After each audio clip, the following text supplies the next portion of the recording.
We have this story. I said we're going to talk about it. We got this from CNN. Scientists slam Joe Rogan's podcast episode with Jordan Peterson as absurd and dangerous. Absurd. What are they talking about? It was the greatest podcast ever. I was listening to some of it. I'm saving it because I'm going on a trip this weekend. So I was like, I want to be able to listen to the full 4 hours. But Jordan Peterson really does say absurd.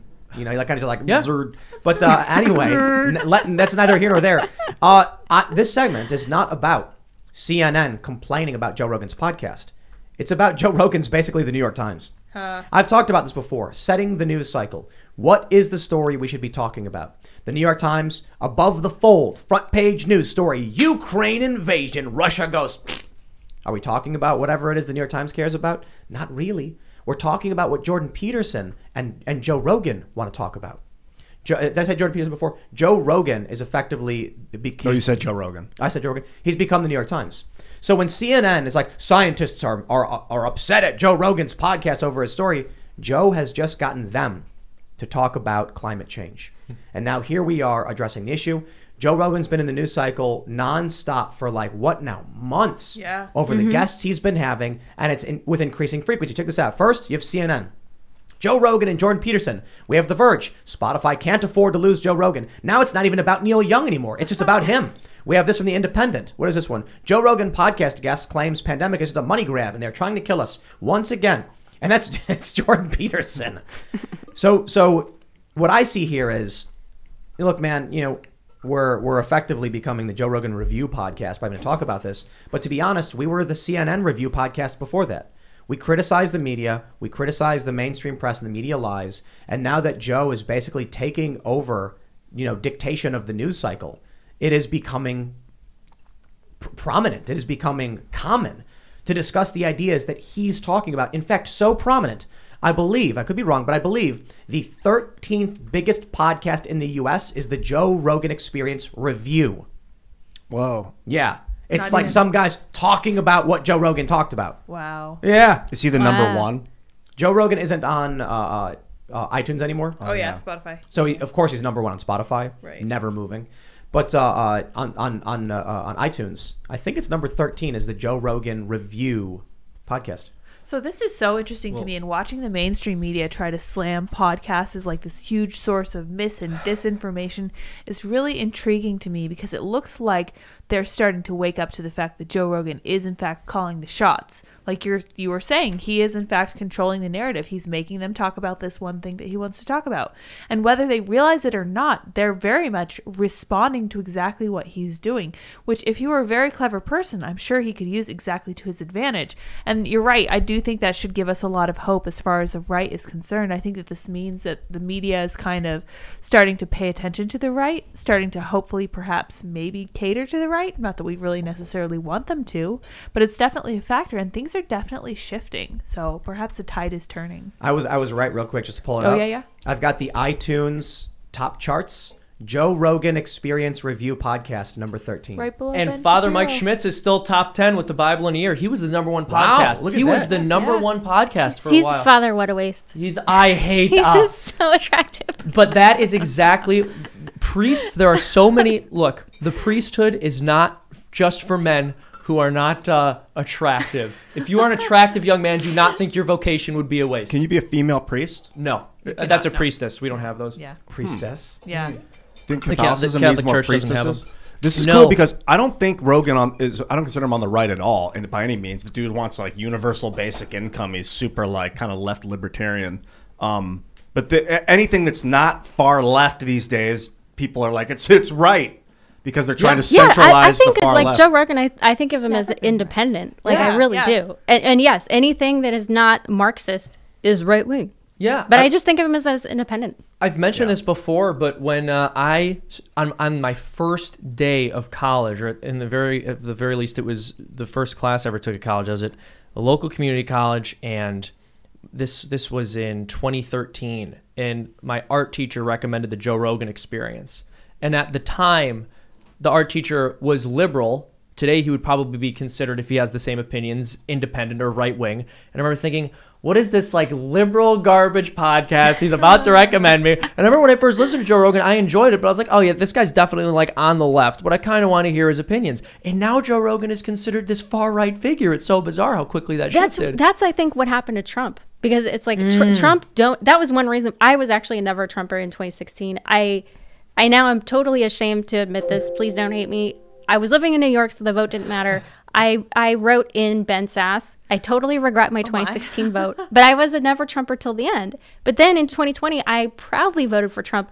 But one of the reasons why I was a never Trumper was that I thought that Trump wasn't a conservative. I was like, this guy donated to Hillary Clinton.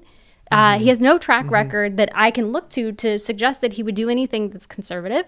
But I think just by how insanely Marxist the Democrat Party had become, that's who he was, an independent person, and he donated to both sides. But you know, I think I was unwilling to break my perception and my bigotry toward this notion of someone had to have this label as conservative or liberal. So I was just looking at the podcast charts. Someone had commented on one of my podcasts, and they said, I referred to Democrats as city, urban, liberal types. And? City, urban, liberal types. That's cult. That's right. That's true. That's cult. And they were like, did you mean to do that? And I was like, oh, wow, I did not. Nice. I was just like, these city, urban, liberal types. Wait a second. There we go. We got a new acronym. I love cult. Well, I love this idea, like too, that alternative media is dangerous and these podcasters are dangerous, as if it was the alternative media that lied us into a 20-year-long war, as if it was alternative media that refused to entertain the possibility that this virus could have been manufactured, as if it was alternative media that was trying to suppress whistleblowers and remove people's platforms from them. It's so obvious at this point. Don't you know that it was actually Joe Rogan who ordered that missile strike on Abdul Rahman al-Awlaki? Oh, yeah. Oh my gosh. Do you guys remember? He was that child, 16-year-old kid who was killed in a drone strike in Yemen. Oh my gosh. And Barack Obama was sitting at his table, and it was his cabinet comes in and they're like, Mr. President, we got a child that needs to die. And Obama was like, Joe, what do I do? And then Joe was like, look, man, you got to bomb this kid, dude. And then they smoked some DMT. Well, that's the insane thing, right? These people are such lapdogs for the establishment. And when they say that these podcasts are threatening, we all know what they're really saying is that they are a threat to our control. Yeah. I don't know if it's funny enough for a bit or whatever, but it would be, you know, the gag I'm imagining is like the New York Times is researching like the Iraq WMDs, and Joe Rogan's sitting in the room, and he's like, they got weapons of, he's like smoking, and he's like, yo, they got weapons of mass destruction. Like, are you sure? Dude, I'm so sure. And they're like, oh, and we're gonna do it. Trump's like, you know what? I think there was Russian collusion. Like all of the conspiracy theories. Every story, like just Joe happened to have been there. Those 13 Marines who died last August, Joe Rogan ordered Joe Biden to drop that strike. Yeah, exactly. Well, exactly. Like these people are so dangerous. It's so frightening. Who convinced the American people, or tried to convince the American people, that it was a great idea to engage in literally the largest transfer of wealth that's ever existed in all of human history and print trillions of dollars? Was that alternative media? Why is food so expensive right now? Joe Rogan? Joe Rogan. Joe Rogan. Joe Rogan is on the Fed. Joe Rogan he's on the Fed. He's in a room chilling with Bezos and Bill Gates, and he just goes, "Yeah, I'm just saying, there's too many people." Oh my gosh! Whoa, but you remember when that was like the edgy you know liberal what? thing I to actually say? Heard that Margaret Sanger is an ancestor of Joe Rogan. Oh yeah, it runs in the family. What if you know? It's funny. Like we're joking about it, and obviously the joke is that they keep accusing him of being so dangerous or whatever, that we're jokingly tying to all these things. I think that would be one of the best conspiracies ever. That like Joe actually is the leader of the Illuminati, and he keeps Alex close because you got to keep your friends close, but your enemies closer. Ooh. So he keeps Alex Jones on standby. It could also be no funny, one would suspect No, Joe. he's the foil. They're just like, if like 5 years from now they try to claim that Joe was on the exact opposite side of every issue that he was actually on because of how people reflect on the past. Like, remember when Joe Rogan was like crazy in favor of the mandates, and in the media we were like, that's irresponsible, man. How could he? That's what it's remarkable. I mean, that's kind of what we're seeing now when you see these like, you know, that's why I'm critical of Bill Maher to a certain degree. Yeah. Because it's like when Bill Maher came out and said, Fauci can't tell me what to do. It's like Fauci said, do as you're told in November of 2020. And now he's coming out acting like, haha, I'm defiant. It's just like, dude, you're not convincing anybody, you know? So I'll tell you what'll happen. For one, the point of this segment was to point out that Joe owns the news cycle. He talks about, with Jordan Peterson, climate change, and all of a sudden that's like the conversation people are having. It's remarkable because everyone knows he owns it. So moving forward, I think what's going to happen is with like Evangeline Lilly, these celebrities, they know what's popular. Ethan Klein, our good friend over at the H3 podcast, you see him coming out and mocking Joe Rogan over and over again, and it's just like, dude, like you're choosing the losing side of this. Freedom, free inquiry is winning. And all the smear campaigns and everything they want to do, it just doesn't work. Because what it comes down to is what people want is authenticity. The people who listen to Joe know he's not a scientist. They know he's not a doctor. Yeah. They know he's not the smartest guy in the world. And you can look at the comments and they're just like, he's just a guy. and that's what it was with Vice. In the late 2000s, in the early 2010s, Vice was authentic. You gotta, the way it was described is that Vice was like if your bar buddy went to Afghanistan and they'd be talking to you like a friend about what they experienced and telling a story, as opposed to a guy in a suit being like, let me tell you as the authority. So that's what Joe's embodied. Regular dude having conversations with a bunch of crazy people, asking questions. And I got to be honest, Joe's not even particularly adversarial. He's not, yeah. Like when he had Josh Zepps on, we I ranted about him quite a bit, who insinuated I was all right. Joe defended me, but still rather passively. And then he tweeted when people started making fun of him over his myocarditis segment with Josh Zepps. He said, "I love the guy, and I'm glad he was able to show me or whatever." He's still not particularly adversarial. So I will say it's absurd to me that the media is going after him so hard. When Joe had Sanjay Gupta on, and defended Sanjay after the fact. When Sanjay wrote an article saying I was scared Joe Rogan was going to jump the table and throttle my neck, when I brought that up, Joe was like, "Come on, he's just trying to be funny," and I'm like, "Okay, sure, but I wouldn't give him the benefit of the doubt. I think he genuinely was scared. I mean, the dude admitted he never had a 3-hour conversation with another human being." That's crazy. Yeah, that's crazy. How is that possible? I've been Does he have a wife? Right? Has he gone to school? I think he meant like a one-on-one interview. Oh, interview. I think that was what he was Maybe, implying. yeah. But hold on. Benefit of the doubt here, yeah. But again. I've probably thousands upon thousands of times I've had 3-hour conversations with tons of different people. You have. I know, outside of this show. Not Sanjay. Like It's not normal though. Most people don't do that. Oh, come on, dude. I feel like it is normal. To have a 3-hour one-on-one. That's pretty normal. Yeah, that's pretty normal. Dude, yeah. I'd be at my friend's house. On All the people here, if everyone's like, it's totally normal, you guys. It's totally normal. Well, so do you think We're all that's talkers. We're all people who talk. normal. It's part of We're our in an echo job. chamber. Hold on. Carrie thinks it's normal. Yes. Seamus thinks it's normal. I think it's completely Lydia? normal. I don't even talk that much. I think it's normal. Ian, do you don't think it's normal? No. But hold on, like, we come from very different backgrounds, all of us here. Yeah. So it may not be a great sampling, but my story is I'd be hanging out at my friend's house, on like a Saturday evening or whatever. It would be me and like 1 or 2 other people, and we would talk for like 5 or 6 hours while like some music was playing in the background. Right, but you're not listening the whole time. Like people will No, we were chat, all and then talking. they'll be like, "Huh," or like you zone out, and you'll be like looking at something while they're talking, or like there'll be times when no one's. No, They're going at it Ian, straight, listening to each other for 3 hours. You are making up what I just said, interpreting it. You're saying I'm for 5 hours. We're literally sitting you in hung this out with backyard. a group of friends. It's different. A group of friends had 2 or 3 people. Yeah, we're but sitting in the backyard and we were talking about space and time and aliens, and we would just talk for hours. I used to do that absolutely. too. Yeah. Taco Bell. We'd sit there for 4 yeah. hours. Yeah. Free refills. At my friend's Heck place, yeah. I would go to Wendy's and I would buy like $30 worth of Wendy's and just get back. That was back when they had a $1 menu, so I get like 20 something it's like a burgers. 49-cent hard. Yeah. Joe Rogan and that inflation. Right. Damn. Yeah, business. exactly. I This couldn't is believe he did 17 years ago, and we'd be sitting there on my friend's couch, and it would be me and maybe one other person, and we would just be like, I remember having conversations about how what time is, and we're talking about gravity, just having the exact same kind of conversations that Joe would be having. Yeah. That was normal for me, and politics too. Yeah. I'd be talking about all this stuff.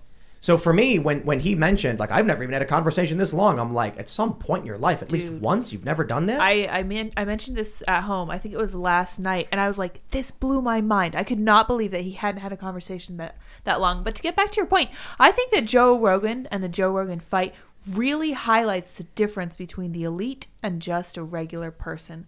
And the elite think that they need that we need them to tell us what to do, and all we want is someone who's genuine, and they can't get it through their heads. They do not understand that, and the fight will never end. Because and that is the actual threat to democracy. That is what the elite mindset is, the actual threat to democracy. Joe Rogan is the people. Yeah. He's the opposite of the threat to democracy. 100%. Like that's what I am so angry about. The Washington Post motto, democracy dies in dark. Like, that is the most disgusting, that's an evil motto. Well, because it is check it out. it is so like think about every what they article do. they produce, that they just did a big hit job on the Independent Women's Forum, which was full of lies, and I'm like, you actually, this elite institution, which had a very storied history, has become so corrupt that their claims, again, words don't matter. Yeah. If you're throwing that phrase around, you actually don't know what it means. It's the people. Look at what the Washington Post does, what they say and what they do. They say, democracy dies in darkness.